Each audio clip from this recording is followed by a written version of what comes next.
नमस्कार और स्वागत है आज की हमारी इस खास चर्चा में। नमस्कार। आज हमारे पास है एक किताब की प्रस्तावना और इसे लिखा है नील डोनाल्ड वॉल्श ने। आप जानते ही होंगे, कॉन्वर्सेशंस विद गॉड वाले। हाँ, हाँ, काफ़ी मशहूर है वो। बिल्कुल। तो ये प्रस्तावना उन्होंने लिखी है जेरी जैम्पोल्स्की नाम के एक लेखक की किताब के लिए। और मजे की बात यह है कि वॉल्श शुरू में ही कहते हैं कि ये किताब किसी की जिंदगी बदल सकती है। ये तो बड़ा दावा है शुरू में ही। हाँ, तो आज हम इसी प्रस्तावना में जरा गहराई से उतरेंगे, देखेंगे कि वॉल्श ऐसा क्यों कह रहे हैं, मतलब क्या खास है इस किताब में उनके हिसाब से। और इसके लेखक जेरी जाम्पोल्स्की वो कौन है? हाँ, और सबसे जरूरी, इसका जो मुख्य विषय है माफी यानी फॉरगिवनेस, उसे इतना शक्तिशाली क्यों बताया गया है। बिल्कुल। तो चलिए देखते हैं वॉल्श क्या कहते हैं। तो चलिए शुरू करते हैं। प्रस्तावना की पहली लाइन ही मतलब ध्यान खींच लेती है। वॉल्श कहते हैं कि ये किताब पाठक तक किसी संयोग से नहीं पहुंची है। हाँ, ये बात अपने आप में दिलचस्प है।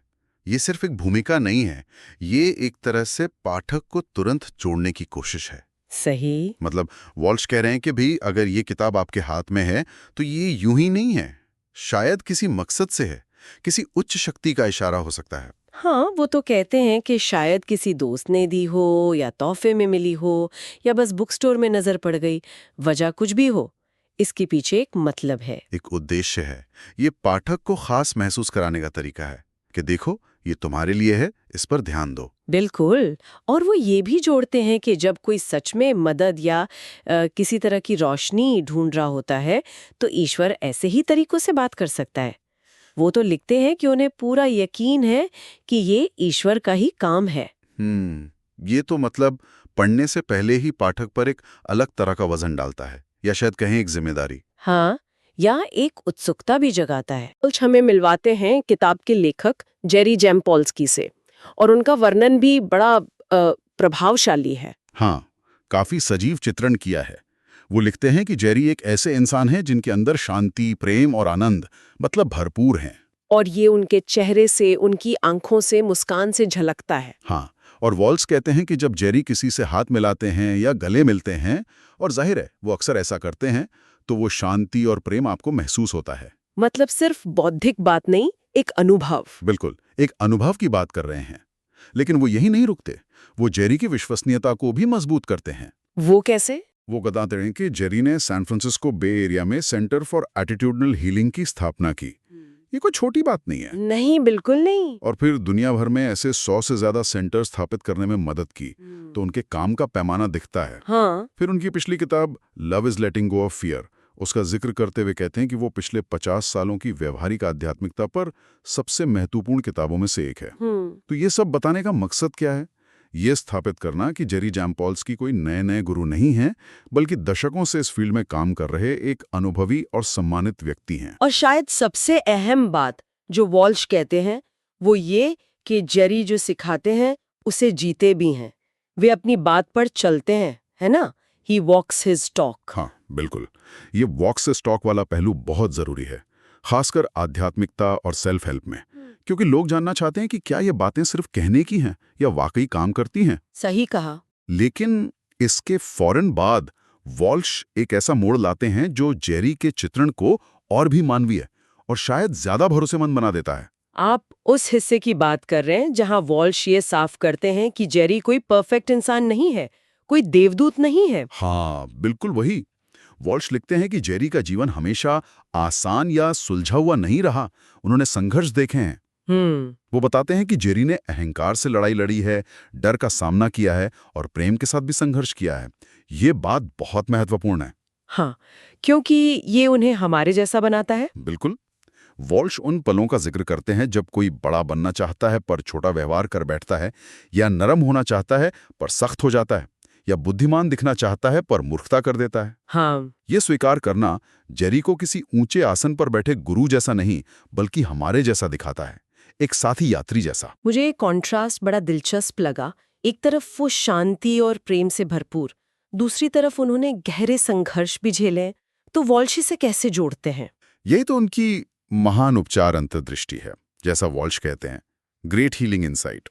जेरी ये समझते हैं कि हम सब इंसान हैं, हम सब अपूर्ण हैं, हम सब कभी ना कभी चोट पहुंचाते हैं, स्वार्थी होते हैं, निर्दयी या बिना सोचे समझे कुछ कर जाते हैं। वॉल्श के मुताबिक जेरी की खासियत यह है कि वो इसे सबसे पहले खुद में स्वीकार करते हैं। अच्छा। और उनकी देन ये है कि वो दूसरों को भी उनकी कमियों के साथ स्वीकार करते हैं। और यही समझ उन्हें खुद को और दूसरों को माफ करने की ताकत देती है, उन पलों के लिए जब हम अपने असली स्वरूप से कमतर व्यवहार करते हैं। तो मतलब उनके संघर्ष उनकी कमजोरी नहीं बल्कि उनकी ताकत का स्रोत बन गए एक तरह से। वॉल्श का तर्क तो यही है। उनका जीवन इस बात का सबूत बन जाता है कि उनकी शिक्षाएं काम करती हैं, क्योंकि इन्हीं शिक्षाओं ने, खासकर माफी ने, उन्हें उन संघर्षों से निकालकर गहरी आंतरिक शांति तक पहुंचाया है। ये कोई किताबी शांति नहीं है, ये जी हुई कमाई हुई शांति है। और यही संघर्ष और फिर शांति का सफर उनकी बातों को वजन देता है। हाँ, और प्रामाणिकता भी। ये पाठक को उम्मीद देता है कि अगर जेरी अपने संघर्षों से उबर सकते हैं तो शायद हम भी उबर सकते हैं। बिल्कुल। और ये हमें सीधे ले आता है किताब की केंद्रीय विचार पर, माफी, फॉरगिवनेस। प्रस्तावना के अनुसार यही माफी जेरी के जीवन में बदलाव का मुख्य कारण बनी। हाँ, बिल्कुल। वॉल्श कहते हैं कि यही वो चीज है जिसने जेरी को वो आंतरिक शांति दी, वो गजब का धैर्य दिया और उन लोगों से भी सहजता से पेश आने की क्षमता दी जिन्हें दुनिया शायद मुश्किल लोग कहती है। हाँ। इसी माफी ने उन्हें बिना शर्त प्रेम का अभ्यास करने की प्रेरणा दी और खुद को और दूसरों को ठीक करने की शक्ति दी। वॉल्श के शब्दों में, माफी ने जेरी को बदल दिया।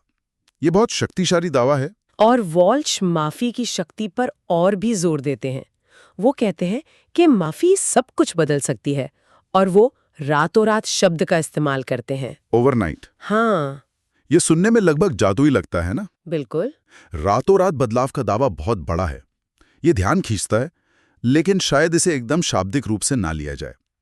ये शायद उस तीव्र और गहरे बदलाव की क्षमता को दिखाता है जो माफी ला सकती है। वॉल्श आगे कहते हैं कि ये दुख की जगह खुशी ला सकती है, उथल पुथल की जगह शांति और गुस्से की जगह प्रसन्नता। ये भावनाएं तो जीवन के अनुभव को पूरी तरह बदल सकती है। बिल्कुल। उन्होंने एक और बहुत अच्छी बात कही है, माफी किसी को खुद से वापस मिला सकती है। Bring you back to yourself. इसका क्या मतलब हो सकता है?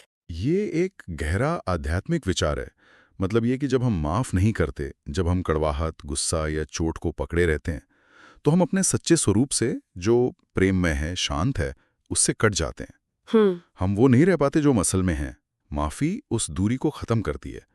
वो हमें हमारे उस हिस्से से फिर से जोड़ती है जो शांत है, करुणामय है और मुक्त है। तो ये सिर्फ दूसरों को माफ करने के बारे में नहीं है। नहीं, ये खुद को अपनी नकारात्मकता के बोझ से आजाद करने और अपने मूल स्वरूप में वापस आने के बारे में भी है।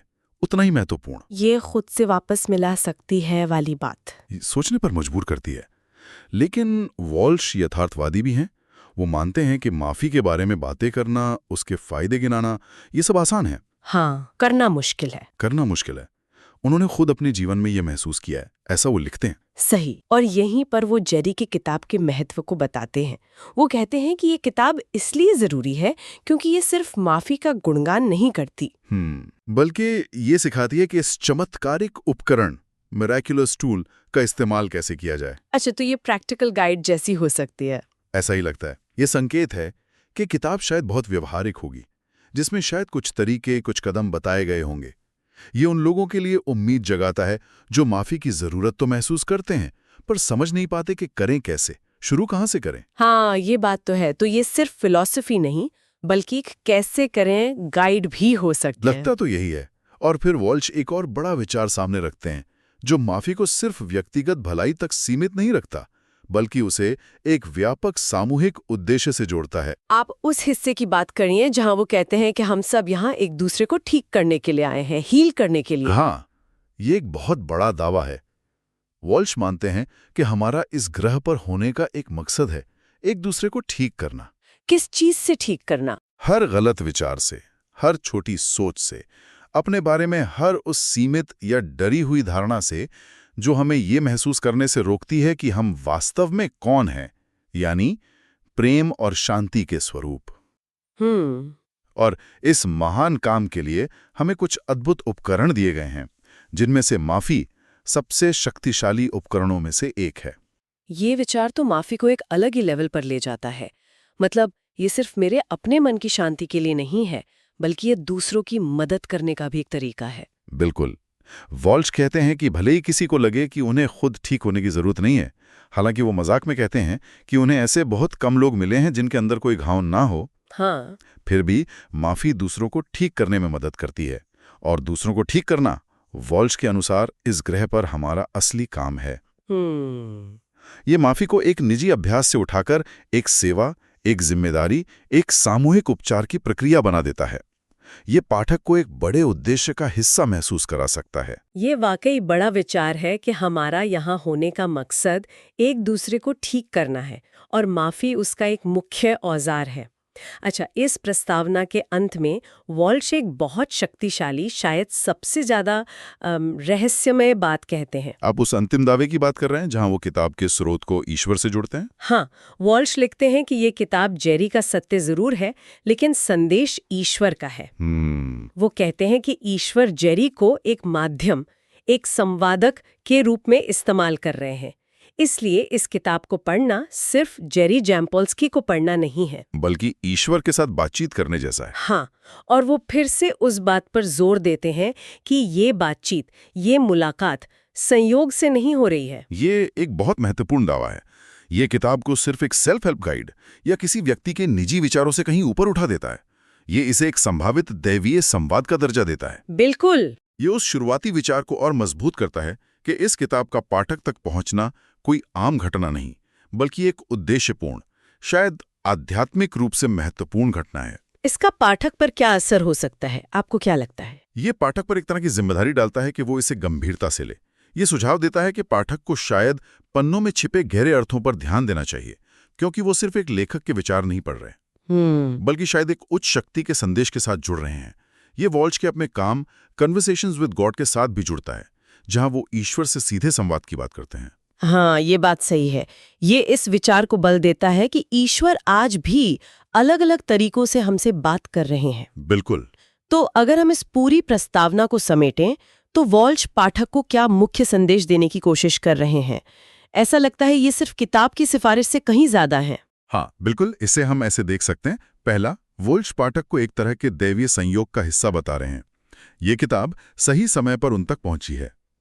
दूसरा, वो लेखक जेरी जैम्पोल्स्की को एक ऐसे व्यक्ति के रूप में प्रस्तुत करते हैं जिनकी स्वीकृत कमियां और संघर्ष ही उनके परिवर्तनकारी माफी के संदेश को विश्वसनीय और प्रामाणिक बनाते हैं। वो सिद्ध करते हैं कि ये रास्ता काम करता है।